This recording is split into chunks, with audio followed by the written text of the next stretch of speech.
Hello दोस्तों, कैसे हैं आप लोग। उम्मीद करता हूँ बहुत अच्छे होंगे। एक कॉमन प्रॉब्लम है जिसके बारे में सबको डाउट होता है और मैक्सिमम लोग इसमें कंफ्यूज भी होते हैं, वो है लो बैक पेन। ठीक है, तो फ्रेंड्स, लो बैक पेन आपके बैक में किसी भी रीजन से कोई पेन हो तो उसको लो बैक पेन कहा जाता है। ठीक है, जनरली क्या होता है, लोग इसको निगलेक्ट करते हैं, लोकली मेडिसिन ले लेते हैं या फिर कुछ एक्सरसाइजेस कर लेते हैं। ठीक है, इसको हल्के में मत लीजिए।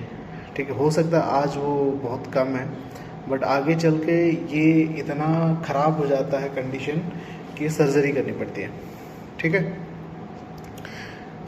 अगर आपको बैक पेन हो रहा है वो कई रीजन से हो सकता है। ठीक है, अलग अलग कंडीशन को अलग अलग नाम दिया जाता है। ठीक है, तो इसके रीजन बहुत सारे हो सकते हैं। हो सकता है आपको कहीं चोट लग जाए, आप कहीं गिर गए हों, या फिर आपका अचानक से कोई सामान उठा लिया नीचे से, उसके वजह से हो। रीजन कुछ भी हो सकता है। या फिर आप ऑफिस में काम करते हैं, प्रोलॉन्ग पीरियड बैठ के, बहुत लंबे समय के लिए बैठ के काम करते हैं, टेबल चेयर आईटी प्रोफेशंस हैं, तो पोस्चरल प्रॉब्लम की वजह से होता है।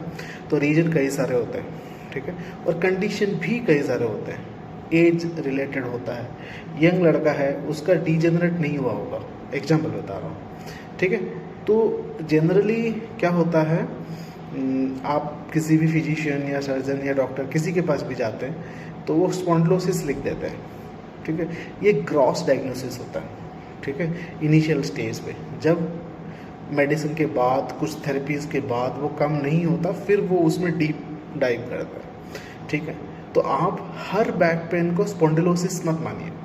ठीक है, तो अगर ये ब्रीफ में मैं आपको बताऊं, ठीक है, कई बार क्या होता है, एक्यूट होता है, 2 दिन 4 दिन 1 हफ्ता हुआ बैक पेन है। कई बार क्या होता है, आप लोकली मेडिसिन खा लेते हैं, वो ठीक नहीं होता और कई सालों तक वो पेन रहता है, उसको क्रोनिक पेन कहा जाता है। ठीक है, तो इस तरह से हर एक बैक पेन को एक तरह मत ट्रीट करिए। ठीक है, कंडीशंस स्पॉन्डिलोसिस, कई बार पेशेंट्स आते हैं तो ये बताते हैं सर मुझे 1 साल से स्पॉन्डिलोसिस है। आपको कैसे पता है कि नहीं? तो आप कभी भी जाते हैं डॉक्टर के पास, आप बैक पेन लेके जाइए, डायग्नोसिस लेके मत जाइए। ठीक है, सेकंड चीज़ है, टाइप्स बता दूं।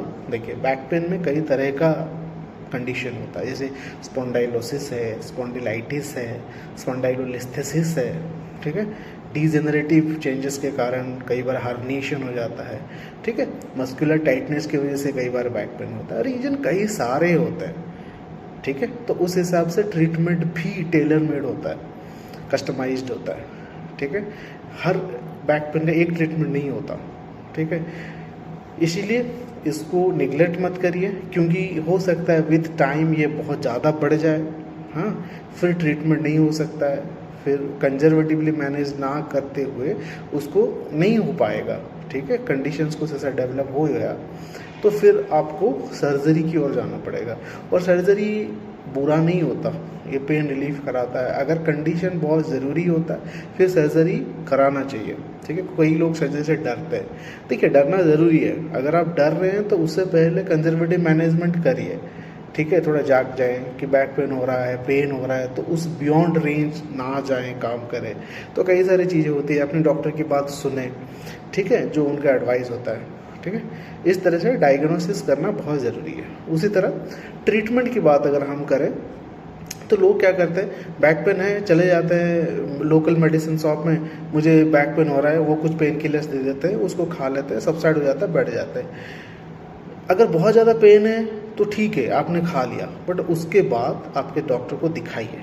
ठीक है, तो उनसे बात करिए क्या किस रीजन से बैक पेन हो रहा है, तो उसको सॉल्व करिए, नहीं तो वो फिर निकलेगा। ठीक है, बिकॉज पेन किलर या analgesics are temporary relief, you have to treat the root cause. ठीक है, कॉज बहुत सारे होते हैं, मैं बताता हूँ। ठीक है, सेकंड चीज़ क्या होता है, मैंने देखा है बहुत सारे, हम कई बार फिजियोथेरेपी की ज़रूरत होती है, कुछ एक्सरसाइजेस, कुछ अदर ट्रीटमेंट्स होते हैं, लोग यूट्यूब से देख के कर लेते हैं। देखिए, मैंने कहा हर बैक पेन का कंडीशन अलग होता है। हो सकता है वो जो दिखाया गया है वो आपके लिए ना हो और ये कंडीशन ख़राब कर दे। ठीक है। तो खुद से डॉक्टर बनने की ज़रूरत नहीं है, आप जाके डॉक्टर से मिलिए, उनसे बात करिए, वो बताएंगे आपको घर पे क्या करना है क्या नहीं करना है। कुछ एक्सरसाइज है जो इम्पोर्टेंट होता है टू मोबिलिटी एंड स्ट्रेचिंग वगैरह, वो आप घर पे कर सकते हैं, बट वो सीख के करिए। खुद से कर लेंगे हो सकता है कंडीशन और ख़राब हो जाए।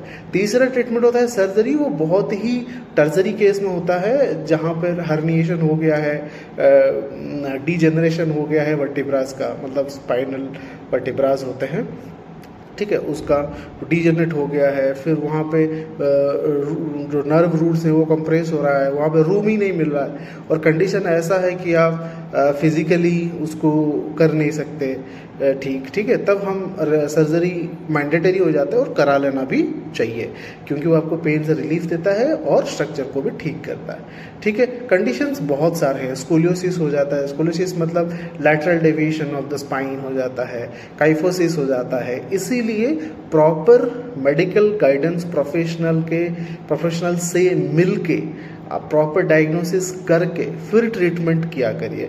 कई बार होता है पेशेंट्स खुद से अपने आप से ही सब कुछ कर लेता है, मतलब जाके लोकली कुछ पेन किलर्स ले लेता है, कुछ यूट्यूब वगैरह से वीडियोस देख के कुछ एक्सरसाइज गलत सलत कर लेते हैं, तो उससे क्या होता है कंडीशन और ख़राब हो जाता है। ठीक है, तो मैं आपको ये रिक्वेस्ट करूँगा कि आप खुद से कुछ भी ना करते हुए जाके डॉक्टर से मिलिए, उनसे बात करिए। ठीक है, तो इस तरह से हम लोग प्रॉपर डायग्नोसिस करने के बाद उसको ट्रीटमेंट रेकमेंड किया जाता है। खुद से मेडिसिन ले लेना, खुद से एक्सरसाइज कर लेना, ठीक है, तो ये गलत है, ऐसा मत करिए। बैक पेन है तो उसके रीजन कई सारे हैं।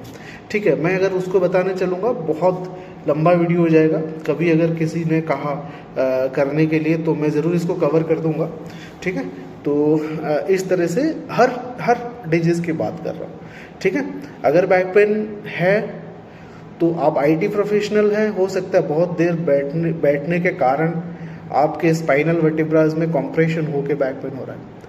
आप सपोज आप एक फार्मर हैं, किसानी करते हैं, हो सकता है बहुत ज़्यादा फिजिकल एक्टिविटी करने के वजह से मसल टाइटनेस हो गया हो। ठीक है, और अगर आपका एज 60 से एबव है, हो सकता है डीजेनरेट हो गया हो। ठीक है, अगर आप झुक के बहुत बार काम करते हैं, हो सकता है आपके इंटरवर्टिब्रल डिस्क में प्रोलैप्स हुआ हो, ठीक है, बल्जिंग हुआ हो। रीजन कई सारे हैं, ठीक है, बट इसको निगलेक्ट मत करिए। अगर एक एग्जांपल बता रहा हूँ, अगर आपके इंटरवर्टिब्रल डिस्क में थोड़ा सा बल्जिंग हुआ है, मतलब इस तरह से डिस्क होते हैं, उसको कंप्रेस होके यहाँ से थोड़ा सा निकल गया है, तो वो हो सकता है आपके रूट को वहाँ पे इरिटेट कर रहा हो।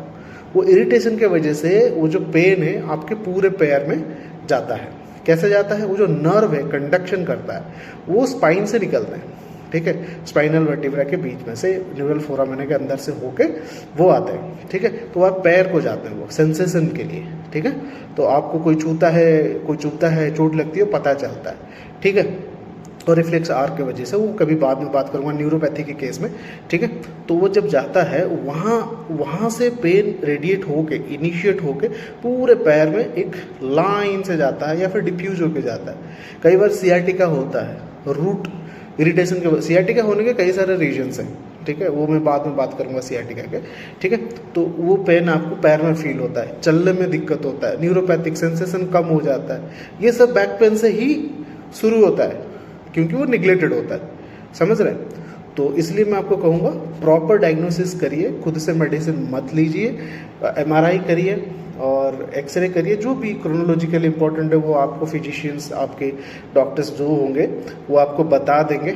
ठीक है, फिजियोथेरेपी भी कराना है तो प्रॉपर फिजियोथेरेपी के पास जाइए, फिजियोथेरेपिस्ट के पास, वहाँ से कराइए। यूट्यूब वगैरह देख के, वीडियोज़ वगैरह देख के मत करिए, ये कंडीशन आपका और ख़राब कर देगा।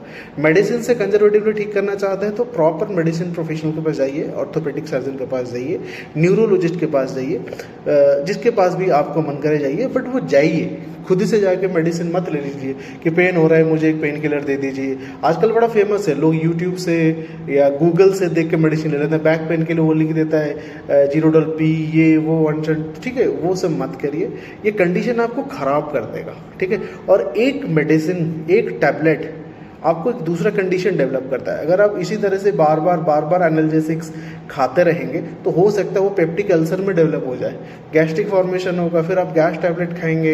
इस तरह से every pill has its own illness, ठीक है। तो प्रॉपर अगर आप डायरेक्शन के साथ, कंसल्टेशन के साथ मेडिसिन खाते हैं वो सेफ होता है, ठीक है। और एक बार मेडिसिन ख़त्म हो जाए दोबारा उसी प्रेस्क्रिप्शन लेके फिर से शुरू मत कर दीजिए, फिर से जाइए, उनसे मिलिए, ठीक है, मेडिसिन लीजिए, फिर खाइए, क्योंकि हर मेडिसिन का कोर्स होता है। उसी तरह का फिजियोथेरेपी भी है, खुद से आपने ये एक्सरसाइज कर ली, वो कर ली, ऐसा वैसा। कुछ लोग तो फिजियोथेरेपी इंस्ट्रूमेंट खरीद के घर पे रख लेते हैं और खुद ही लगा लेते हैं, ये गलत है।